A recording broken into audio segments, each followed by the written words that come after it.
Aujourd'hui, je voulais te parler un outil qui va vraiment te permettre d'améliorer ta technique, d'améliorer en fait tout ce que tu fais dans la calisthénie. Que ce soit quand tu apprends un mouvement, quand tu fais des séries, etc. Avec cet outil, tu vas pouvoir tout de suite vérifier si tu fais bien les mouvements, si tu n'es pas bancal, si tu as une forme parfaite. Et crois-moi, cet outil va te faire vraiment gagner beaucoup de temps. Et malheureusement, je regrette de ne pas l'avoir utilisé plus tôt que ça. Le pire dans tout ça, c'est que cet outil, tu l'as déjà en ta possession. J'en suis sûre à 90%. Une grande majorité, limite presque tout le monde, l'a en sa possession. Et je pense que tu l'auras peut-être deviné. Cet outil, c'est tout simplement un portable. Pas le portable en tant que tel, on s'en fout du portable. Ce qui nous intéresse dedans, c'est le mode caméra. Si tu préfères, voilà, une caméra, tout simplement. Je crois que clairement, c'est l'un des meilleurs outils pour apprendre un mouvement et surtout, en fait, être son propre coach, s'auto-coacher. Tu sais, il y en a beaucoup quand ils font des mouvements, moi j'en fais partie également. On croit qu'on fait bien les mouvements, on les exécute bien et tout, tu vois, on fait notre série, on n'a pas vraiment conscience de notre positionnement, comment sont placés nos membres et tout, nos articulations. On croit qu'on fait bien les choses, qu'on a une exécution parfaite et tout, et on avance comme ça, tu vois. Et le pire dans tout ça, c'est que sur nos bases sont déjà dégueulasses, mais on continue comme ça, on persévère en avançant d'étape en étape, d'exercice plus difficile en exercice plus difficile, mais avec une forme et une technique qui devient de plus en plus dégueulasse, mais on s'en rend pas compte. Je vais te donner un exemple. Au début, quand j'apprenais les pompes et tout, les mouvements de base comme ça, les tractions, les pompes, je pensais que, tu vois, je les faisais parfaitement. Voilà, c'est un mouvement facile, tout le monde sait bien les faire et tout. Et plus j'avançais, plus j'arrivais à être à l'aise avec ma technique. Mais un jour, je me suis rendu compte en fait que, en me filmant, enfin, c'est pas moi qui me suis filmé, c'est plutôt dû à un événement. Et tu sais, il y avait eu dans ma ville comme une petite compétition de set and rep, tu vois, fallait faire un max de répétitions au niveau des pompes, dips, traction. Donc tu devais faire le maximum de répétitions. Tu avais la catégorie homme et la catégorie femme. Donc j'ai voulu y participer comme ça pour le délire. C'est un pote qui m'y avait poussé. Donc je l'ai fait. Et du coup, l'événement a été filmé par un tiers, tu vois. Et j'ai quand même gagné l'événement. Mais du coup, les gens autour de toi, ils te félicitent. Ouais, bravo, t'as géré, putain, t'as fait... Comment tu fais ça et tout. Mais quand j'ai revisionné la vidéo, mais je peux te dire, putain, mais... Waouh, je savais pas que mes pompes, elles étaient aussi dégueulasses. J'ai halluciné, quoi. Ok, j'avais une full amplitude, mais mon gars, comment je cassais du cul, c'était hallucinant, quoi. J'avais une cambrure, un truc de malade. Je m'en rendais pas compte, je pensais que je les faisais bien, les pompes. Tu vois, et du coup, ça m'a foutu une grosse claque. Je me suis dit, ah ouais, quand même. Du coup, j'ai l'impression que je fais bien les choses. J'ai la sensation que je fais bien les choses, mais quand je me vois, mais... Waouh, il y a un truc qui déconne. Donc du coup, je me suis remise en question. Ce que j'ai fait du coup, c'est reprendre du coup les bases, vraiment les bases des pompes. Même si je pense que j'aurais pu en tirer des répétitions propres avec des pompes standards, des pompes classiques, j'ai quand même voulu reprendre les bases du début, avec des mouvements extrêmement faciles, comme par exemple les pompes sur le mur. Et j'ai vraiment essayé de corriger au mieux ma technique, de faire attention à ce qui n'y allait pas. Ce qui n'y allait pas. Et je me suis surtout concentrée en fait à ne plus cambrer, à garder le dos droit. Le fait que je cambrais, en fait, c'était tout simplement que ma sangle abdominale n'était pas engagée dans le mouvement.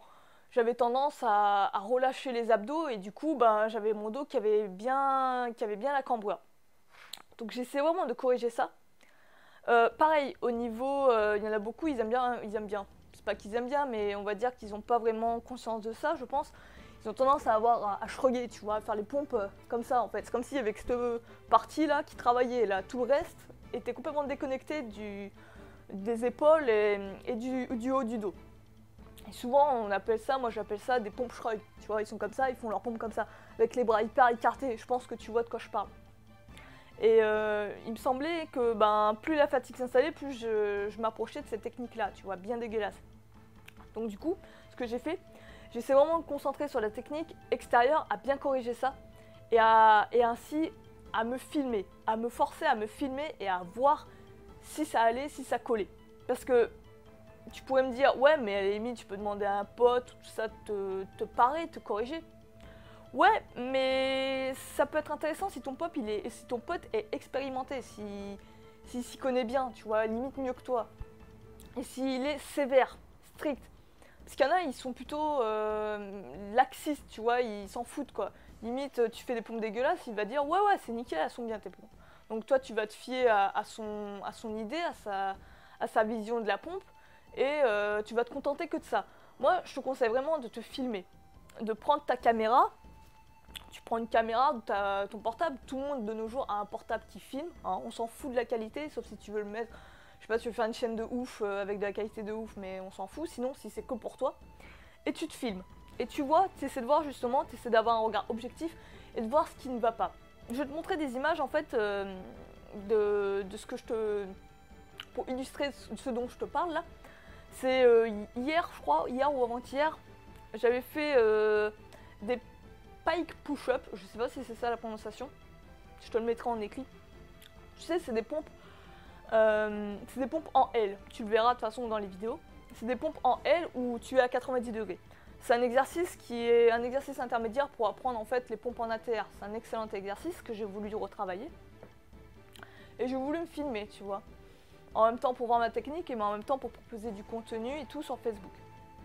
Et là, tu vois, je me suis rendu compte que quand j'avais tendance à remonter, et l'angle à 90 degrés s'élargissait. Il n'était plus à 90 degrés, mais il devait être beaucoup plus que ça. Et donc, il y avait un problème au niveau du gainage de la sangle abdominale, comme toujours. Et si je ne m'étais pas filmé, il y avait Bradley qui me parlait, qui disait ouais vas-y ramène tes coudes, ramène tes coudes. Je ramenais mes coudes mais je comprenais pas ce qu'il me disait, tu vois, donc tu te dis ouais c'est bon, je le fais bien le mouvement et tout. Mais s'il ne m'avait pas filmé, j'aurais pas compris en fait ce qu'il me demandait. Ce qu'il fallait faire c'était clairement gainer les abdos, il y a un manque de gainage au niveau de la sangle abdominale, tu vois. Et le fait de se voir exécuter un mouvement te permet vraiment de comprendre ce qui ne va pas, de voir ce qu'il y a à corriger et de t'améliorer limite d'entraînement en entraînement. Tout de suite tu te dis ah ouais la prochaine fois je vais essayer vraiment de me concentrer sur garder l'angle droit. Ou quand tu apprends des figures, tiens la prochaine fois je vais me concentrer à rester tendu, à avoir le dos droit. Ça te permet vraiment de corriger les défauts, d'apprendre de tes erreurs et tout. Et surtout de ne pas les refaire, de t'améliorer de séance en séance. Tu vois, c'est pas compliqué, il suffit tout simplement que tu amènes ton portable et tout. Je pense que tout le monde amène son portable à l'entraînement, quasiment. Et tu te filmes pour un exercice, n'importe lequel, même celui que tu penses que tu fais extrêmement bien, qui est extrêmement facile. Des fois, tu peux avoir des surprises. Tu te filmes, tu demandes soit à un ami, soit tu as un trépied, tu vois, t'improvises un trépied, on s'en fout. T'as qu'à taper comment créer un trépied sur YouTube, tu vois. Moi j'ai un trépied à la con, là je l'ai pas là, mais Bradley m'avait fabriqué un trépied à la con, tu sais, même pour te faire marrer. Le premier trépied que j'avais, c'était vu que celui qui est en train de filmer en fait, il reste chez Bradley et chez moi donc j'ai pas de trépied. Ce que j'utilisais c'était les rouleaux en carton là, de PQ là, ou de sopalin. J'avais réussi à le découper, j'avais vu ça sur internet. Et j'arrivais à coincer en fait le portable, tu vois, il tenait comme ça, tu vois. Et là, tu avais le debout et il tenait comme ça. Ça me servait de trépied. Donc comme ça, j'avais pas besoin de quelqu'un pour me filmer. Ça dépanne. Et au pire, tu demandes à un pote de te filmer et tu vois en fait, après tu te corriges. Tu vois ce qui va, tu vois ce qui ne va pas. Et surtout, tu te rends compte de ta technique extérieure. Si tu es vraiment propre et clean dans tes mouvements. Et après, à partir de là, tu fais une analyse et tu essaies à la séance suivante de corriger certains points. Si tu te rends compte par exemple que tu as tendance à cambrer ou au contraire à trop arrondir le dos, tac, tu corriges. Mais ça permet vraiment de voir, d'être conscient, de prendre conscience de ce qu'est ta technique réelle, quoi. Donc c'est vraiment une astuce que peu de gens utilisent malheureusement. Ils ont tous un portable, ils ont tous tendance à se filmer, mais c'est plus pour montrer, tu vois. À la limite, ceux qui se filment pour se montrer, c'est pas plus mal parce que, à la limite, ils peuvent se corriger, ils peuvent voir s'ils font bien ou pas les mouvements.